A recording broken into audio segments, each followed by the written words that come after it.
Hey guys, it's Rich with another Tarot Talk Tuesday. I am going to start this video off by saying please excuse the terrible lighting. I am in a hotel room for my military reserve weekend, so I brought along my tarot decks that I want to review and reveal, and my oracle decks that I want to do the same with. And hopefully I can get the videos done so I can actually use them, because if you follow my channel, if I buy a new deck, I'm not allowed to use it until I review it and reveal it. So, yeah, that's the promise that I made to my viewers. And I think there are a couple that end up getting corrupted files. So even though I have been using those decks, I will go back and I will do the reviews and reveals, because the files got damaged after I, whenever I tried to edit and upload them. So yeah, there were some files that got damaged. So anyway, the first one up is, and I'm going to probably be doing like 4 decks because I just got a new one this weekend. So yeah, I'm going to try to do 4 decks in a row, either between today and tomorrow night. So yeah, anyway, again, apologizing for the lighting. I'm going to try to have the best lighting possible for whenever I actually show the cards, because, well, let's agree that's actually what you came here for. So, at least for these videos. The first one up is the Mystical Shaman Oracle. It is a deck and guidebook. I got this right before leaving Florida. It was one of the last purchases, if not the last purchase. Actually, I think the last purchase I made in Florida was probably gas. But yeah, last, purchase that I made that, was a material object, I think. Anyway, has this nice little slide cover on it. Not really wowed by that. I can take it or leave it. No big deal for me. But let's see what it says here. It says, legends say that before there was time, before there was language, there were the sacred symbols. The medicine wheel, the curse, the eagle, the jaguar, and others spoke to us intimately. In their countless manifestations, they offered hope, expressed caution, illuminated opportunity, inspired creation, courted power, and shared knowledge. The sacred symbols belong to the realm of archetypes and the collective unconscious, the spiritual common ground shared by peoples modern and ancient. And then it has some more there. This is put together. It is illustrated by Jenna Della Grattaglia. I am so sorry for mispronouncing. It is also put together by Alberto. Oh, jeez.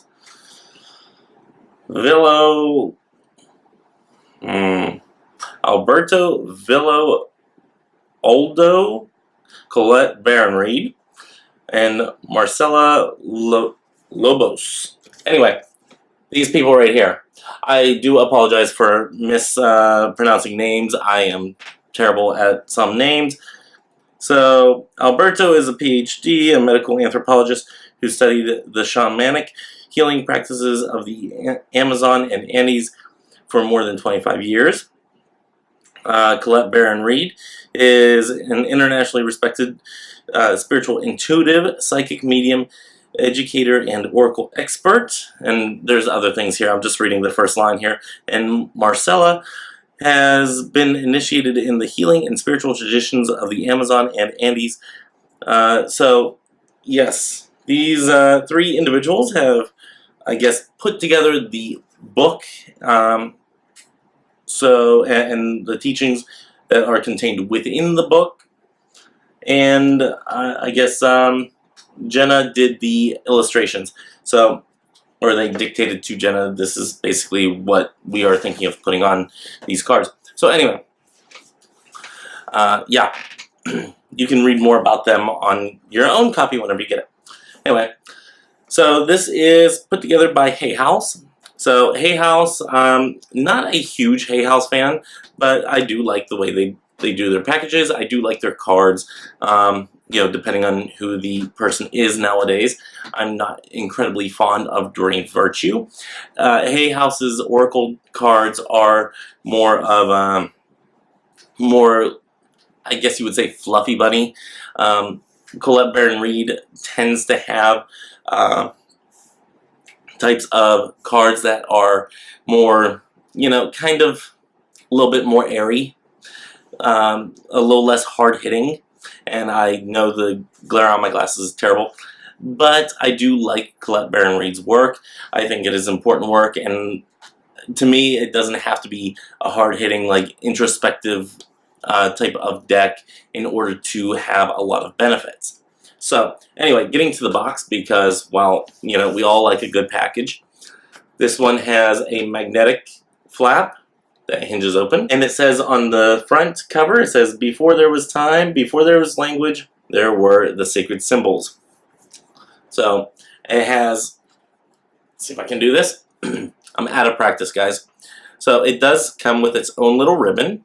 Hopefully you guys can see that. Again, this is terrible lighting. But there's your book. Let's get into the book before we go any further. The book is let's see, 139 pages. Yes, 139, and that includes the about the authors and about the artists. So your actual last page of actual teachings in this book is 133 pages. So now let's figure out what's all in this book. Okay, this deck also came out in 2018, so there you go on that one. Let's see what we got here. Message from the authors, so basically a preface. Introduction, cool. The double motion of the oracle. An oracle is, by nature, in motion. The symbols are alive, and reading them is like following the jaguar, tracking a scent in the rainforest, leading us through the thick brush into the clearing. So, okay. So it tells a little bit about what the oracle is. Cool. How do you work with this deck? The essence, the invitation, and the medicine. And these are things that you will find are on, and I'm just going to show you one of the pages here. It has the essence of the card, and I'm not even in frame, the essence of the card, the invitation of the card, and the medicine of the card. So you have that on each card. The essence tells you the timeless message of the card. It expands the symbol until you grasp its message without your needing to analyze it. Always read the essence first. The invitation tells you the gifts the Spirit is extending to you at this moment. It is a call to action. Read the invitation only if your card is upright. Okay, so it does matter if it's upright or reverse. The medicine tells you the aspect or area of your life or relationships that you intend to bring into balance and repair. Read the medicine only if your card is reversed. Remember, there are no bad cards, so reverse cards should not be avoided. In fact, you might want to see this as extra help from the unseen world to guide and protect you. So this is interesting. It has different ways that you read this purposely as an oracle deck in the upright and reversed. It is actually intended to be read in both ways, whereas with tarot, you have the option of reading upright or reverse. This is actually made to be read upright and reverse. The only tarot deck I think I've ever really seen that in is I think it's the Revelations Tarot, where it has the upright and reversed images, and it's real abstract, really cool deck, and one that I have not gotten to work with too much, and I really want to get delving into that one, because I do read reversals, and I was wanting a deck like that for the longest time. That's the only deck I've really seen like that. So, yeah, this deck is actually intended to be read in the upright and the reverse, so very cool. I like that feature. It goes on to say how to ask a question, a 1-card reading, a 3-card reading, then a 4-card reading, so 1, 2, 3 different types of spreads, and then it goes into the card. And here it has and I know it's for the most part. I know there's at least one, maybe two pages where the essence, invitation, and medicine take up more than one page, but for the most part they keep it down to one page, and you got a full black and white photo of the card on one page. So, and that goes until the very end of the book. And then you have, like I said, have the about the artist, about the authors. So very cool book. I really kind of want to sit down and read these and go through each one individually and spend some time reading each one, because this seems like a really cool system that I kind of want to delve into. So yes, very cool. Going into the deck, we have, like I said, have this little ribbon, but it doesn't necessarily allow that to fold out, so you kind of gotta coax it out. So there we go. Okay, so here you have the ribbon there. Now, on top of all that, you have this big, huge hard cardboard box. Cool. You have the book. Cool. And then you have your standard Hay House style box, which is the lid and the bottom. So very cool. I like that they have this separate, because then you can take it on the go. It has its own little carrying case and everything. Love that.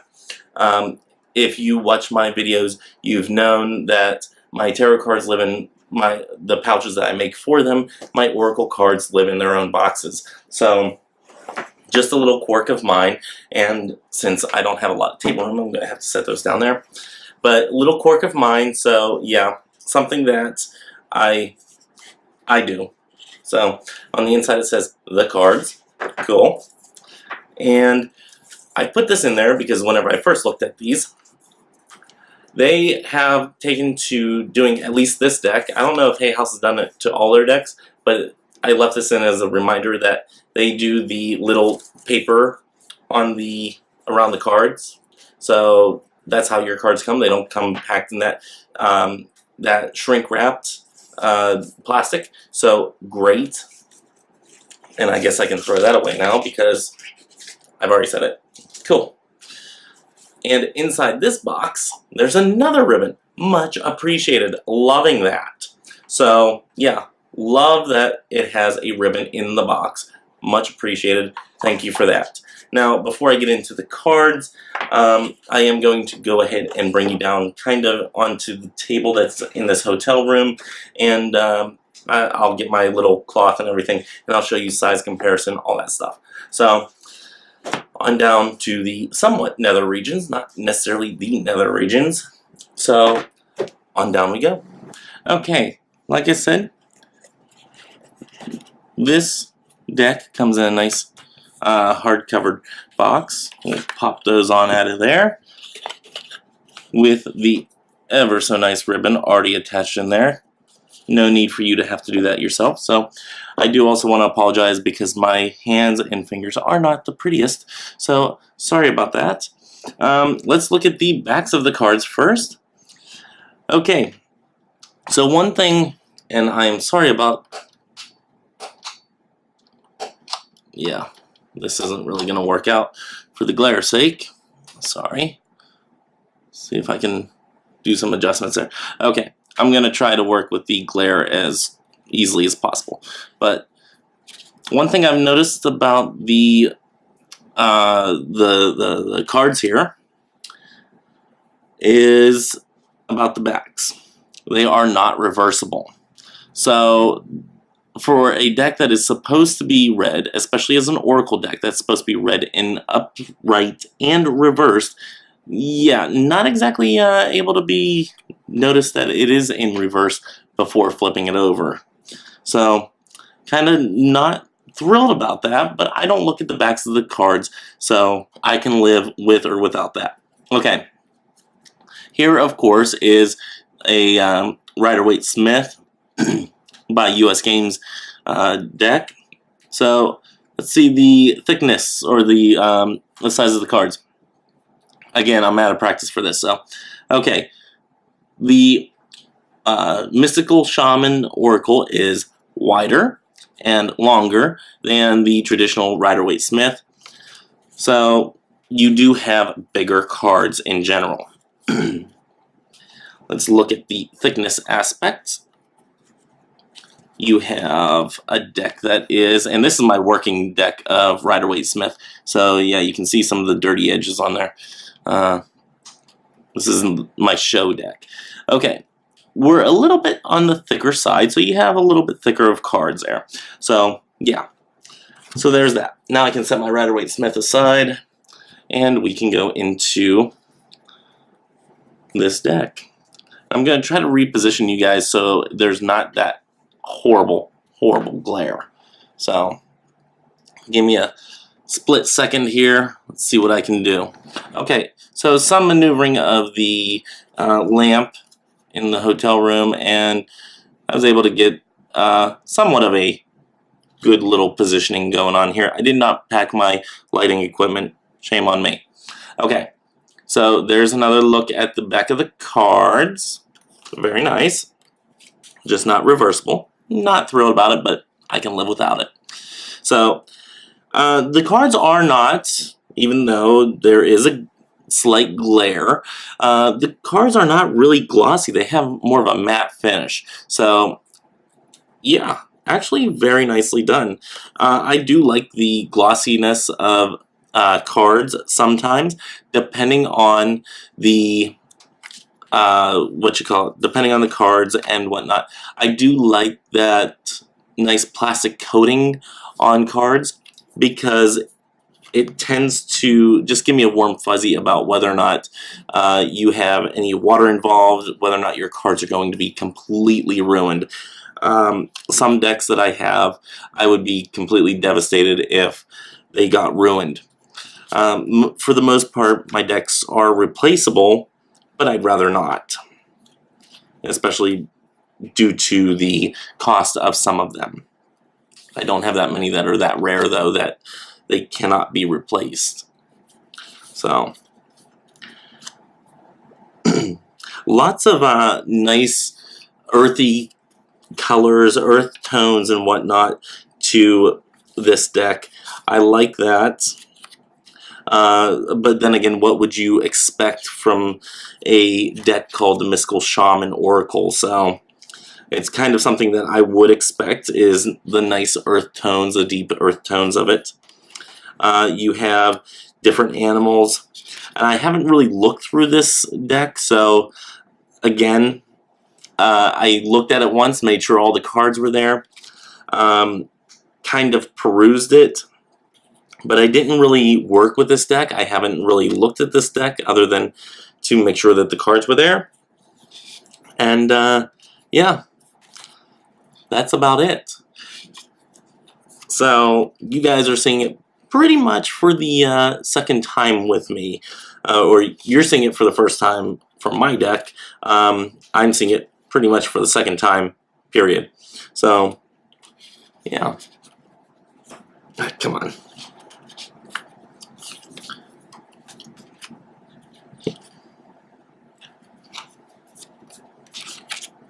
These would, I think these would be good as altar cards too, with some of the pictures of that are on these cards. So they seem like really good altar cards. Maybe if you are doing a daily drawing, these would be cards that you would put on your altar for that day, a daily working altar. So, and they are pretty thick. Now, I don't know why everybody does this, but, you know, it's something that I do too. Try to show you how thick it is, but, you know, there ain't no way that you're going to tell from the screen, so I don't know even why I do that. But they are a little thicker, so there's some beefiness to them. I definitely don't think that these are cards that are going to really, you know, get creased while you're shuffling them, so... yeah, I'm okay shuffling these as far as whether or not they're going to survive. Yeah. The only thing is whether or not you know that there are two there or one. So it does kind of make it a little tricky for figuring out if you have two that you're flipping over or just one. So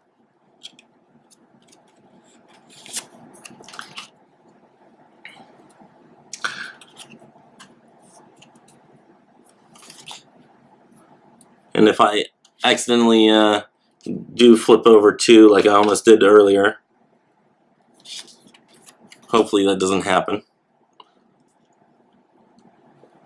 And I sure hope that the camera is catching all these like really nice deep earth tones. I love the colors in this deck.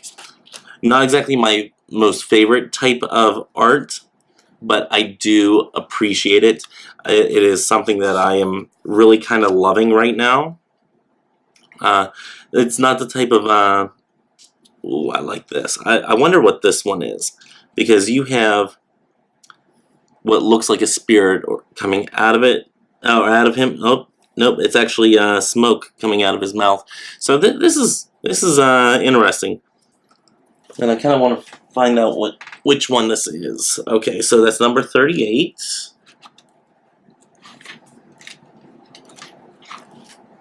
I'm gonna look him up real quick, and this will also give you an example of what the what you call it is, how the book reads. The essence. This is the mystical shaman. This is the symbol of the myth maker and storyteller who is neither made nor defined by the story. Instead, he observes it, evolves through it, perceives all aspects of it. In doing so, the mystical shaman represents the ability to dream a new story, a new myth into being. He dances between worlds, wears the cloak of the world loosely around his shoulders, and sings the world into being. He reminds us to be in the world and travel through it, but not to be defined by it, or become too attached to the experience. This is a symbol of true alchemy, for all elements of life have a spiritual aspect and a material one. When we remember this, all manner of miracles and manifestations are possible. Okay, and I do want to apologize if you're hearing some thumpa music going on outside. Apparently somebody doesn't know how to drive their car around a hotel where people might be sleeping. Rude. So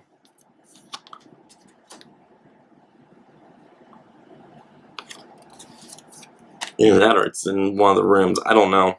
But it's rude either way. Oh, the rainbow. The Rainmaker. The rattle. I did get some rattles recently, like maracas. So I do want to try those in my practice in the future here. So yeah, I got to show off some of the stuff that I've gotten lately, because some of it's really cool.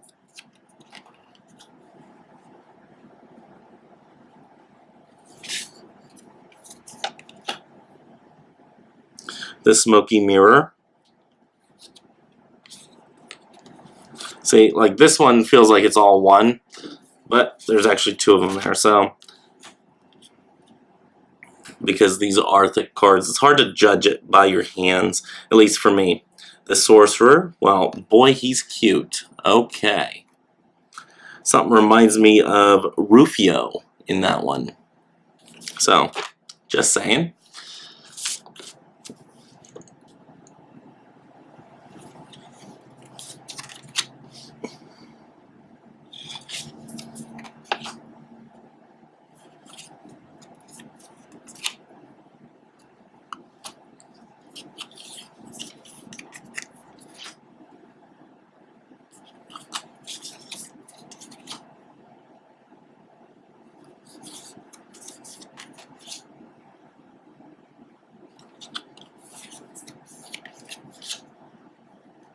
Well, that's interesting. Because how do you show thunder? thunder being a sound, how do you really show thunder? And that's interesting how they chose to do that. So, kind of liking that. I like how each one of these have a different personality to them. So it's going to be interesting reading through this book and seeing what each one is and what they all represent. And if my fingers would fing, that would be fucking amazing. So I like that. It's very, very pretty. Again, I am hoping that these are coming through on this video and doing it justice. If it's not, yeah, we'll see what we can do. Wild Woman. Wind, again, a hard one to put a picture to.